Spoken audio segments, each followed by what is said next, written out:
Hello friends, welcome back to our YouTube channel. If you like this video, please like, share and subscribe. I'll share our videos commanded by our experts, so let's begin. If you like, please like, share and subscribe. So let's begin our today's topic. Let's begin.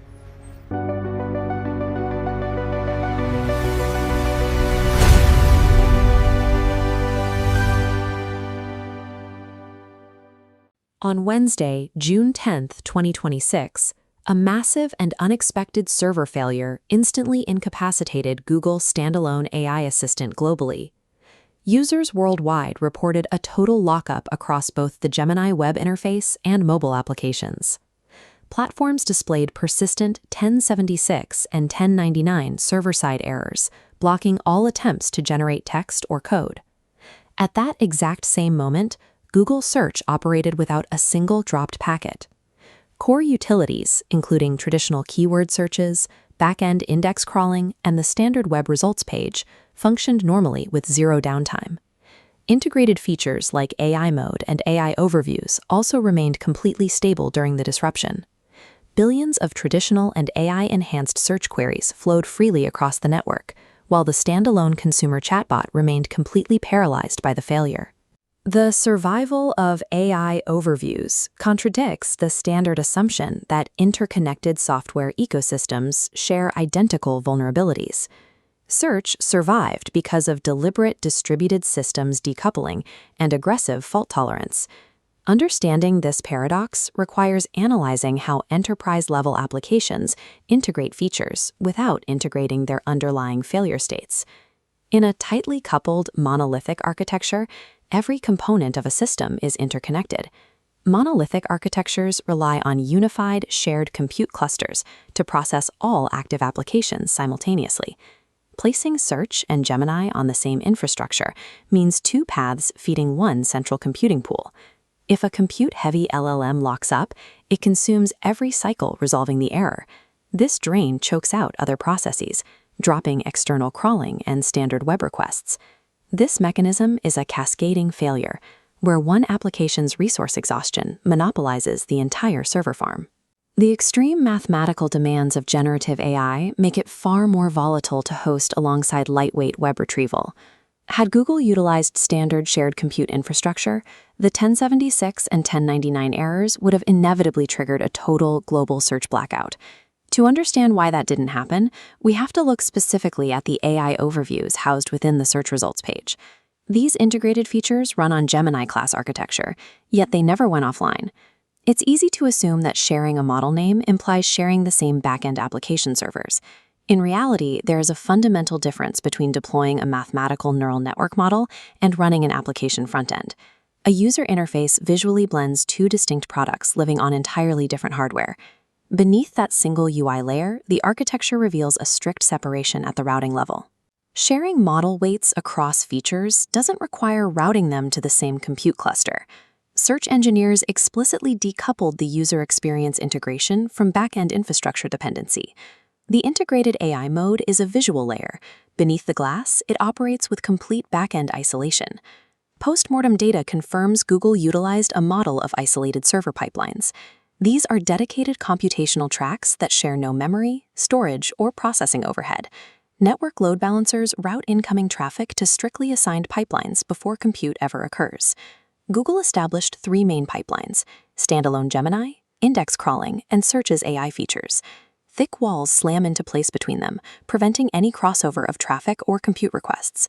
On June 10th, the 1076 and 1099 errors were contained exclusively within Pipeline A. These walls blocked the server lockup from requesting auxiliary power. Pipelines B and C processed a smooth flow of data nodes without interruption. This is blast radius containment, the primary objective of distributed systems architecture when dealing with volatile software. These pipelines successfully constrained the global outage to a single localized blast radius. This isolation gave engineers several hours to deploy mitigations without the pressure of an active search outage. Google quarantined a catastrophic LLM collapse, intentionally sacrificing a single product silo to protect its core business engine. The impact of this architecture extends beyond a single outage to the macro level of Google's global operations. Patching server bugs is a secondary defense. structural containment is the only reliable guarantee of uptime. June 10th proved that delivering integrated consumer AI requires fiercely segregated hardware. The compute demands of the standalone Gemini app were high enough to cause a total platform lockup. Yet, because of the pipeline model, standard index crawling and integrated AI overviews never stuttered. This design prioritizes isolated fault domains over the efficiency gains of a shared resource pool. Google structurally cannot afford for its core discovery engine to share risk with experimental chatbots. Decoupling is the primary method for integrating volatile generative technologies into mission-critical infrastructure.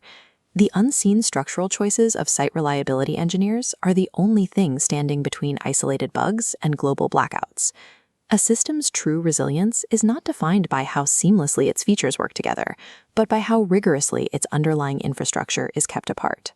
Across the infrastructure of the modern web, minor service disruptions are routine. A dropped packet or a localized routing error is usually patched before it reaches the end user. But a cascading blackout, one that ripples through global server nodes and locks up a flagship application entirely, is a severe anomaly. That anomaly occurred on Wednesday, June 10, 2026. The target was Google's standalone AI assistant, Gemini. Over a span of minutes, users worldwide found the service completely unresponsive. The disruption extended across both the web interface and the dedicated mobile applications. This timeline of the incident reveals the failure states. Server nodes locked up, returning persistent HTTP error codes 1076 and 1099. When users attempted to generate a response, the query hit a locked node, bounced back, and triggered the error in an endless loop. Google engineers acknowledged the severity of the lockup, though deploying server mitigations to restore operations took several hours. The hours of downtime confirmed a diagnosis: a complete application layer collapse of Google's flagship consumer AI. To understand the engineering behind the event, we have to look at the state of Google search during that exact same timeframe. While the Gemini app was locked in a failure loop, traditional keyword searches, background index crawling, and the standard web results page experienced zero downtime. The contrast is significant because Google Search utilizes integrated generative features, specifically AI mode and AI overviews, to parse complex queries. Looking at this split-screen logic flow, the divergence is clear. On the left, requests to the Gemini application hit a failure wall. Yet on the right, the embedded AI features inside Google Search remain stable, retrieving and resolving data without interruption. Post-incident analysis by industry monitors, including Search Engine Roundtable, pointed to a very specific design choice: isolated pipelines. The events of June 10th provide a documented case study in fault isolation and the enforcement of architectural boundaries. This leads to a central engineering question: how does a shared AI foundation survive entirely intact when its primary wrapper application completely dies? Answering that requires deconstructing the logical architecture of the service infrastructure, starting with the failure domain inside the Gemini cluster itself. This topology map isolates the Gemini services cluster. In site reliability engineering terms, the 1076 and 1099 status codes indicate server-side lockups within compute allocation. The system knew a request was made, but the mechanisms responsible for assigning processing power froze. As synchronous user requests poured into the standalone chatbot, they funneled into a specific request routing bottleneck. Unable to allocate compute resources, the cluster became overwhelmed, piling up data packets and forcing the system into the red 1076 and 1099 fallback loop. The application layer here is tightly coupled, meaning the routing logic, the user interface, and the compute allocation are deeply interdependent. Patching a coupled system mid-failure requires engineers to untangle that dependency before unblocking the loop. But the damage had a hard limit. The cascade stopped exactly at the edge of the Gemini application's specific compute allocation. The failure lived entirely within the routing and compute allocation mechanisms of the consumer-facing chatbot wrapper. Now shift the analytical focus over to the logical cluster responsible for traditional Google search. The infrastructure here relies on entirely distinct hardware and logic. It utilizes independent load balancers to distribute traffic and separate database instances to retrieve results. Panning over to the search cluster, we can see the result. Because the routing is distinct, traditional keyword traffic flowed through its designated nodes. Even the background index crawling daemons, the automated scripts that map the web, continued their operation unaffected by the June 10th outage. This is system decoupling in practice. It is the physical and logical separation of pipelines. When a user types a standard query into Google Search, that request never touches the compute nodes dedicated to Gemini. It never passes through the chatbot's API gateways. Traditional search survived because its traffic physically never intersected the standalone AI's failure domain.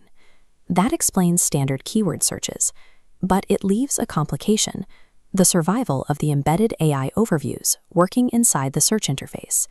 The AI that parses those complex queries inside search is powered by the same underlying Gemini class architecture and the same core model weights. But sharing underlying AI technology is not the same thing as sharing monolithic server infrastructure. Zooming in on the boundary between the two systems, we find the solution: isolated inference pipelines. Google takes the identical AI model weights and loads them into separate compute nodes on opposite sides of the divide. When a query demands an AI overview, it doesn't call the Gemini app's servers. Instead, it routes through its zonicated API endpoints. It utilizes an isolated gateway that avoids the locked-up servers of the chatbot. This physical separation is a structural quarantine.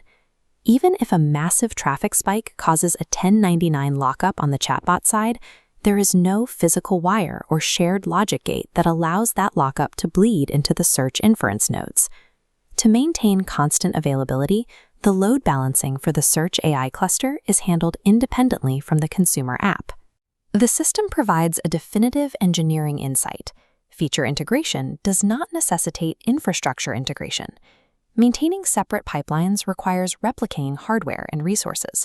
So why build these hard boundaries instead of pooling compute power? It comes down to the classification of risk. Core search operations and index crawling are mission-critical workloads.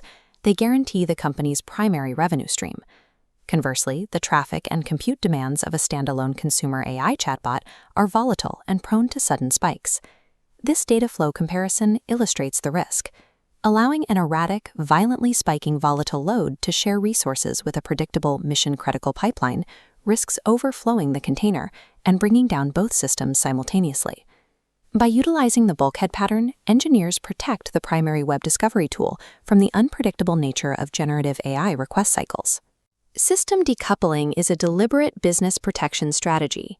It quarantines the inherent risks of experimental computing, ensuring that a failure in a new product cannot compromise the primary search engine's availability.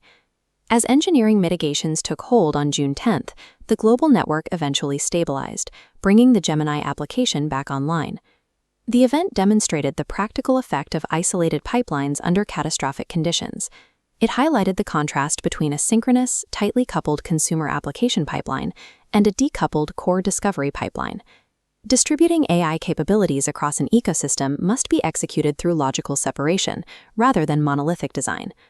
True resilience in distributed systems is measured not by preventing all failures, but by building architectural bulkheads that restrict lockups to a single fault domain.